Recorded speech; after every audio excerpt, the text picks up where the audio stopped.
coverage in the race for 2020. I'm your host, Kristen Soltis-Anderson. Tonight, 12 Democratic presidential hopefuls took the stage at Otterbein University in Westerville, Ohio, in what was the largest presidential debate in American history. More confrontation between leading candidates fighting to raise their profiles and more sparring over all those same topics. If you didn't get a chance to watch tonight, we've got some highlights for you right now.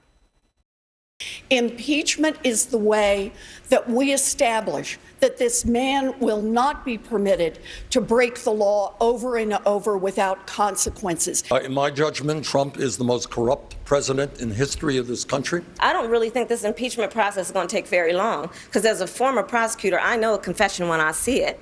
The fact is, Donald Trump, when we're talking about him, we are losing. I think we need to be focused on lifting people up. And sometimes I think that Senator Warren is more focused on being punitive or pitting some part of the country against the other. My son did nothing wrong. I did nothing wrong. What I think is important is we focus on why it's so important to remove this man from office. Costs are going to go up for the wealthy. They're going to go up for big corporations. They will not go up for middle-class families, and I will not sign a bill into law that raises their costs. Well, we heard it tonight, a yes or no question that didn't get a yes or no answer. At least Bernie's being honest here and saying how he's going to pay for this and that taxes are going to go up. And I'm sorry, Elizabeth, but you have not said that. And I think we owe it to the American people to tell them where we're going to send the invoice. So if you're asking me, do I think we should demand that the wealthy start paying, the wealthiest, top 0.1%, start paying their fair share of taxes? Yes, that's exactly what I believe. We are going to raise taxes on the wealthy. But I want to give a reality check here to Elizabeth, because no one on this stage wants to protect billionaires, not even the billionaire. And I'm tired of hearing, whenever I say these things, oh, it's Republican talking points. You are making Republican talking points right now in this room. We are literally using Donald Trump's lies, and the second issue we cover on this stage is elevating a lie and attacking a statesman. Look, I don't have a beef with billionaires. You know, we've got one shot to make Donald Trump a one-term president, and tearing each other down because we have a different plan, to me, is unacceptable. We have an erratic, crazy president who knows not a damn thing about foreign policy. What does the president do? He says, I believe Vladimir Putin. I believe Vladimir Putin. I don't believe our intelligence community. Suggesting Vladimir Putin. No, I'm not. I'm not. But how exactly are you going to force people to give up their weapons? You don't even know who has those weapons. Look, we're going to make sure that the priority is saving the lives of our fellow Americans. I don't need lessons from you on courage, political or personal. I don't just want to push Donald Trump off Twitter. I want to push him out of the White House. Joining me tonight is our panel of experts, host of Fox Nation's Reality Check and Fox News contributor David Webb, member of the Wall Street Journal editorial board, author of a new book, Resistance at All Costs, How Trump Haters Are Breaking America, and Fox News contributor Kimberly Strassel, and retired Marine Corps bomb technician and Fox News contributor Johnny Joey Jones. Thanks to all of you for being here tonight. So first impressions, what's your big takeaway from this evening's debate? Well, I'm really happy to hear that Amy Klobuchar watches Reality Check. I didn't know she was a subscriber. Okay, that was the easy plug to go into this. The reshuffling, when you look at the 12 on the stage with Bernie and Warren, Buttigieg and Biden, and you look at the rest in the wings, it was who was going to come in from the wings and make a name for themselves. The exchange on guns between Beto and Buttigieg, that got her attention. Tulsi Gabbard effectively, I think, positioned herself as the moderate. The question is, does she pick up any traction from this and move forward from that in her campaign? Her burn rate is high. Her cash is not that good. So where does she go next? I don't think Cory Booker did anything for himself, really. And I don't think anybody's surprised by the fact that the others didn't really stand out in maybe in moments. Kamala Harris, she tried to attack Warren. Warren definitely turned it on her. I think that's going to hurt her in the long run. If you had to guess, do you think anything you saw tonight is going to change the state of the Democratic primary? I think money changes it. And that's why I bring up the burn rate. Which candidate has money? How far can they go? One more debate to the end of the year. Donors are going to start making decisions because they have to pick a horse or they're going to be behind the incumbent reelection effort. Kimberly, who's up, who's down? What was your big takeaway? Well, my big takeaway was that Elizabeth Warren's easy ride is over.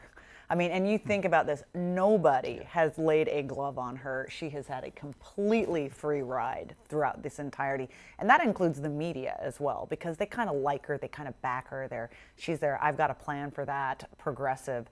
And that ended tonight. So whether you saw people going after her on not being honest about Medicare and how she's going to pay for it, I mean, Medicare for all and how she's going to pay for it, people saying you're trying to pit each other, people in the country against each other. They went after her on her billionaire wealth tax. I mean, there was a lot of things. And I do think that that potentially has the ability to affect the race because, again, she's been rising in the polls, but that's because she has been utterly unchallenged so far. And everyone on that debate stage was gunning for her tonight. Johnny, big takeaway? Well, I think Biden stayed alive. I think that Elizabeth Warren definitely positioned herself in a place of taking on the left-wing side of the party. I think that Andrew Yang came through. You know, there's a difference between being moderate and of moderation. Mm-hmm. And I think Andrew Yang showed himself to be certainly liberal with his policies, but of moderation, tried to bring in common sense. And I think that Tulsi did try to make herself the moderate. And I think that Klobuchar and Buttigieg probably leaned in more into the moderate rhetoric because Elizabeth Warren is a front runner and is the person to attack. And that's the way you attack her, is she's basically taking Bernie's steam.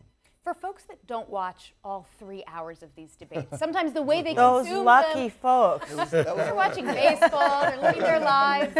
That's why they have us. They will probably watch a handful of clips, the things that go the most viral, the moments that were the hottest, that really caused the most sparks. Do any particular moments stand out in your mind as the things that are going to make the headlines the next day? Any exchanges?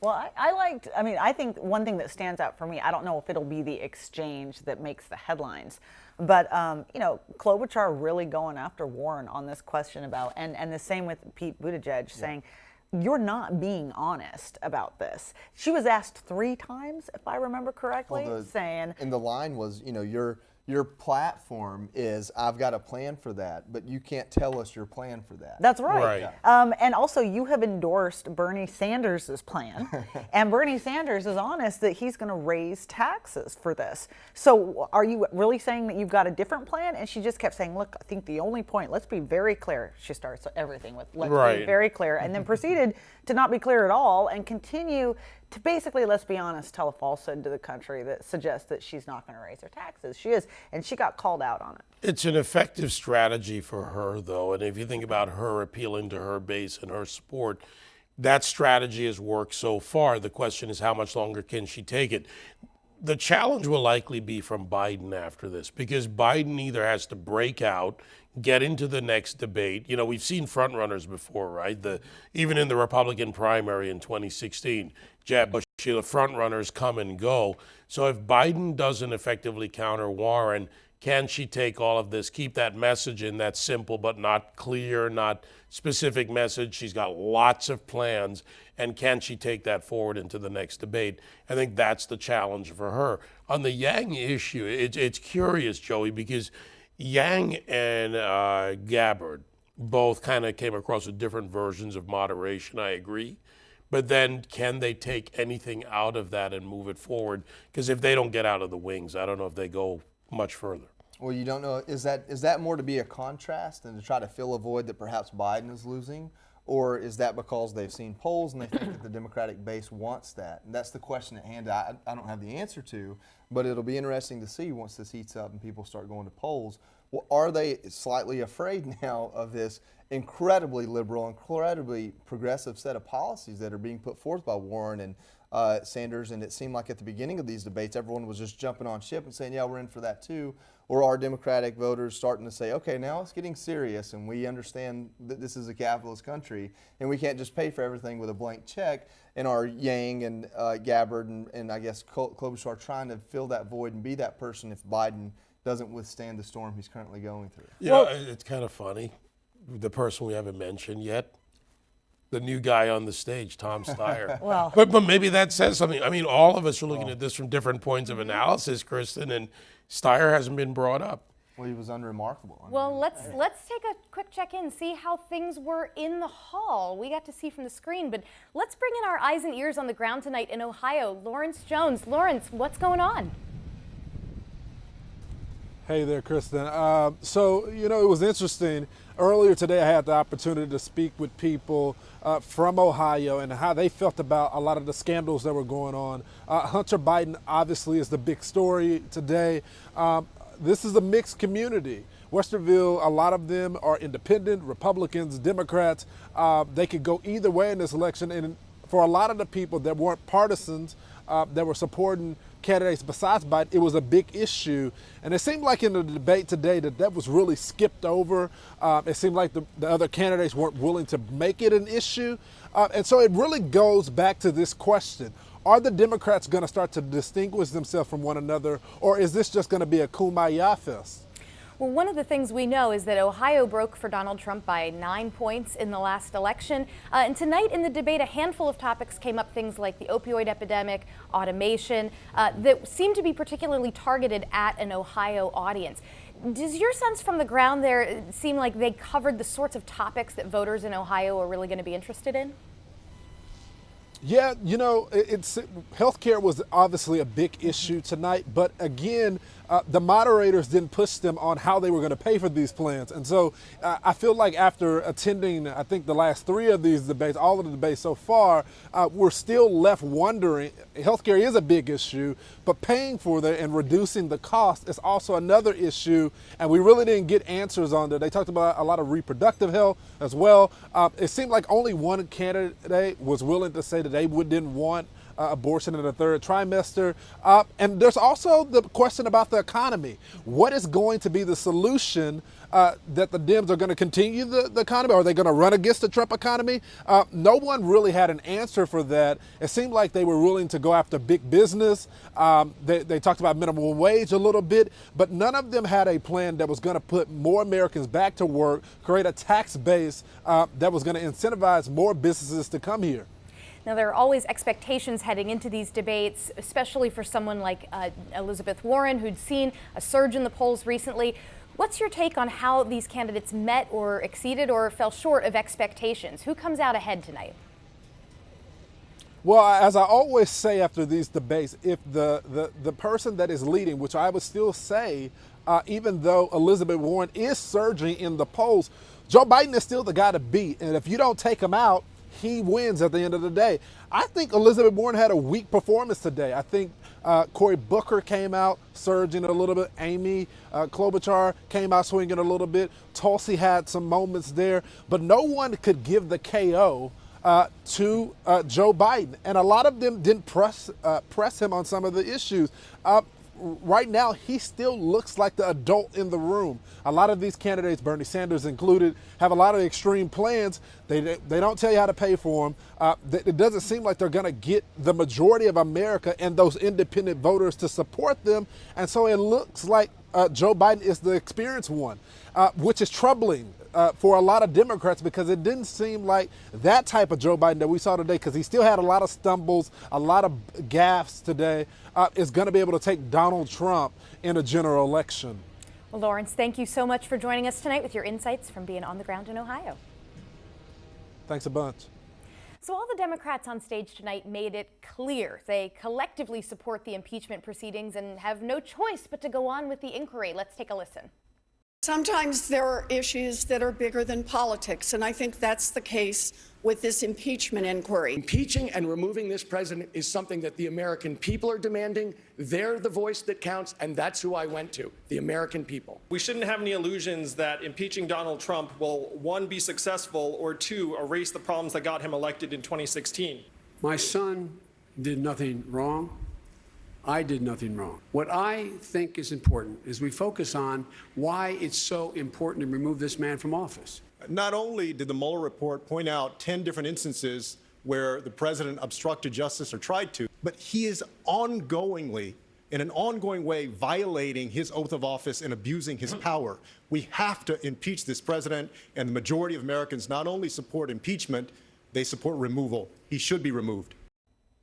So first, I want to dig into this question of why this was the first question posed in the debate in the first place. Typically, these debates are a great place to sort of suss out where candidates disagree with one another, but impeachment isn't really one of those issues. As Andrew Yang said, every minute we're talking about Trump is a minute we're not talking about other issues. Do you think that Democrats were well served by having impeachment as the first topic that they were discussing? Well, look, I think that entire impeachment debate highlighted the problem Democrats have at the moment. Of course, it was the question that the media asked because it's all the media can talk about right now. And you actually saw some of the frustration up there on stage as it's dawning on them that so long as this is going on, they don't get to talk about anything else or make a claim for their own agenda to the public. And so you saw that frustration bubbling. They all said, oh, yeah, we agree with impeachment. But by the way, can we move on because there are some really important problems out there and we can't, forget things that we're supposed to be talking about. Nancy Pelosi and the House Democrats have put them in this situation. And it highlights, again, I think the dicey question about whether or not this is good politics. There's a part of this that really is the contrast between the two, the administration and the potential challenger, whoever comes out of this field. The economy is what most people care about. They don't wake up every day and read the Twitter feeds or look at an impeachment inquiry. People wake up and go to work. And the Democrats can't run against changes in the economy. When you look at what's really going on, middle incomes are up 5,003. That's according to the Bureau of Labor Statistics. Latest numbers, that's an 8.2% rise.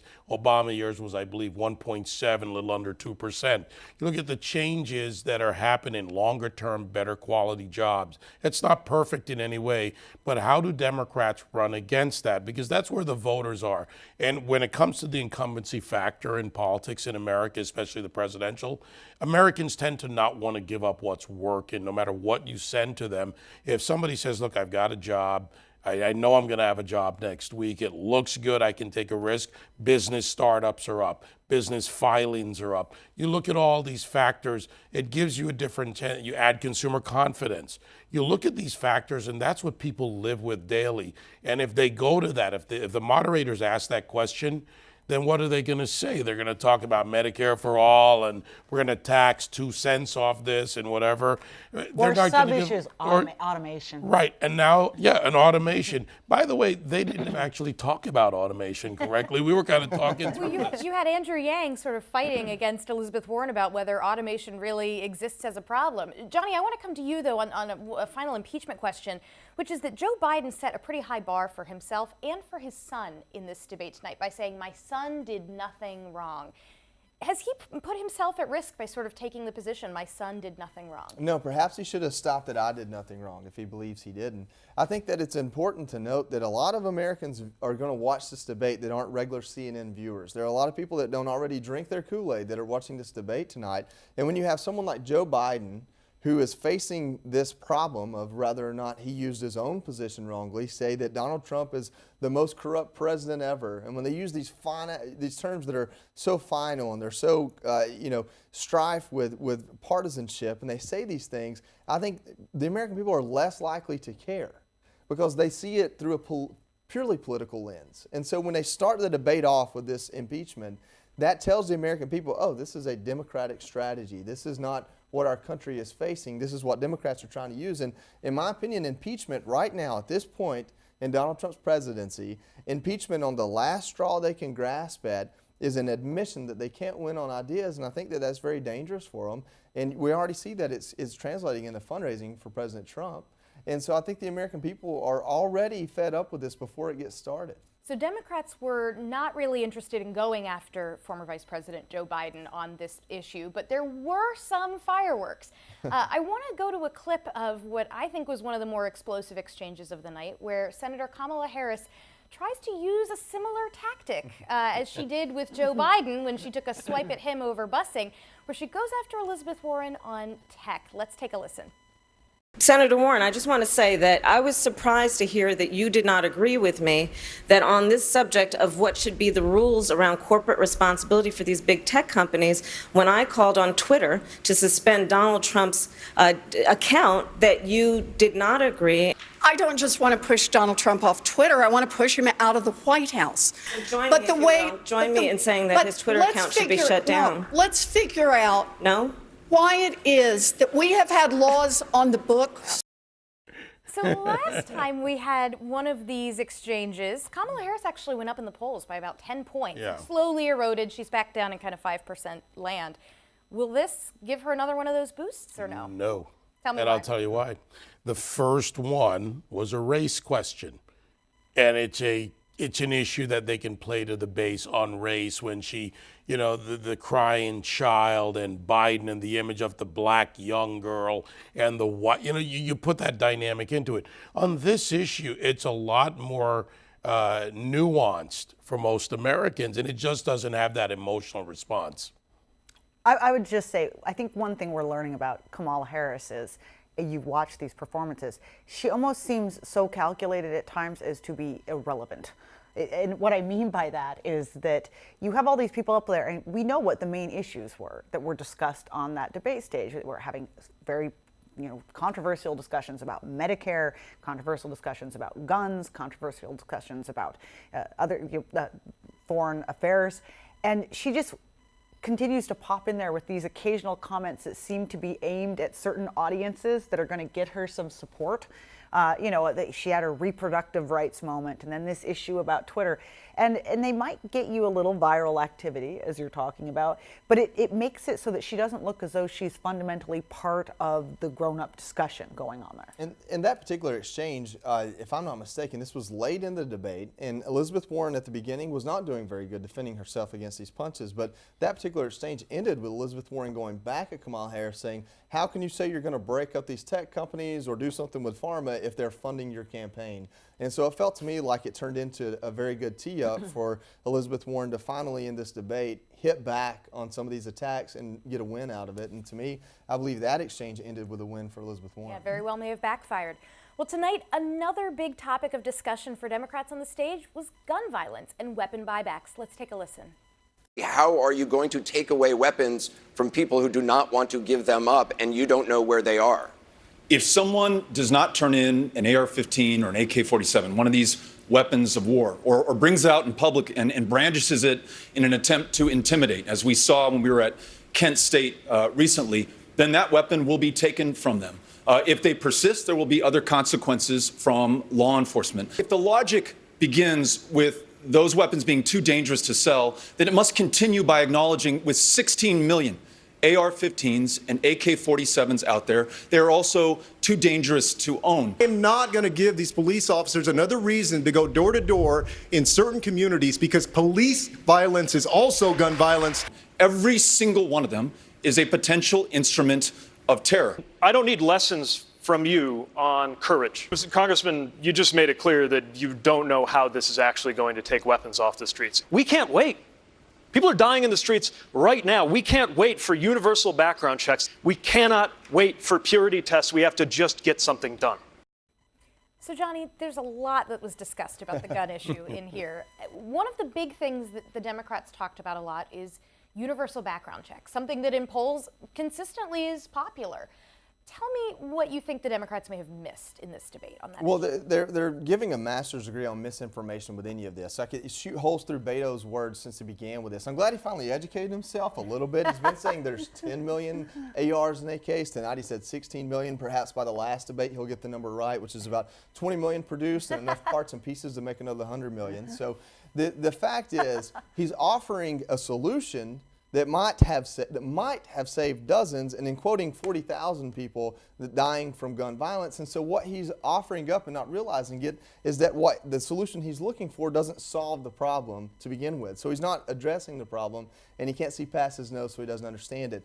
The way they use misinformation is they poll and they find these words. For Obama, it was fair share. For this issue, it's universal background checks. What universal background checks really mean is a revocation of person-to-person sale of firearms, which means that the only way to do that is through registration, full registration, a registry. And what we know by the fact that people are on watch lists, and I was stopped by the FBI at a New York City airport because they thought my passport was in Baghdad last year. And so my point is the government can't use their own systems correctly. If you apply for a National Firearms Act, a Class 3 firearm, it could take 3 months or 12 months and under the same name. And so the point is we can't use the systems we have today correctly, why would the American people hand the federal government opportunity to screw it up even more? They use universal background checks because they know the American people, the portion of them that aren't experienced with firearms, believe that means what happens today, which is when you walk into a gun store, you do a background check to purchase a firearm. That happens all over the country in every state. The American people believe that's what they're trying to sell now. And so the point is, the education that they're missing is misinforming the American people on this issue. And it's something that I happen to be very experienced in, but not every American is. But a lot of those Americans that aren't experienced on the issue do believe in the Second Amendment and support the Americans' right to use it. So, by the way, can I just say that normally I'm the only person on a panel that had any experience with firearms. So this is so awesome that I'm surrounded by two people that clearly know more about it than even me. So keep going. Well, one of the things that came up a lot in this debate was at one point they'd be talking about weapons, like they talk about the AR-15, and then they would talk about gun deaths around handguns, things like that, and it would sort of bounce back and forth. David, what was your reaction to sort of the discussion around this issue, and were any of these things that they proposed or discussed actually reasonable, plausible things that might reduce gun violence? No, not only are they not plausible, not reasonable, the execution doesn't exist. It was a good moment for Mayor Pete when he took on Beto on how do you get it done. Joey's already laid it out, so I don't need to revisit that part of it. But I will say this, to go further on misinformation, I think there's an education component that needs to come at this. So let me take a point for the Republicans and what's coming up in the campaign. They've got to counter this with facts and with numbers. You've got to look at existing statistics on what is the picture around gun violence as an issue, which does include suicides, not just veteran military suicides. You've got to look at the number and the type of weapons it is, number of bullets, types of weapons and situations and concentrations. And it's not that hard a picture to paint it. Joey managed to take and incorporate in a sound bite a complex issue that people will understand. Now to the Republicans to go further and counter the Democrats by saying, let's look at the issue, the numbers, and where they exist. The concentration's key to this. And I think that will go against what they're trying to sell to the people. One thing that particular exchange and debate highlighted for me is it's sort of a neat trick for Democrats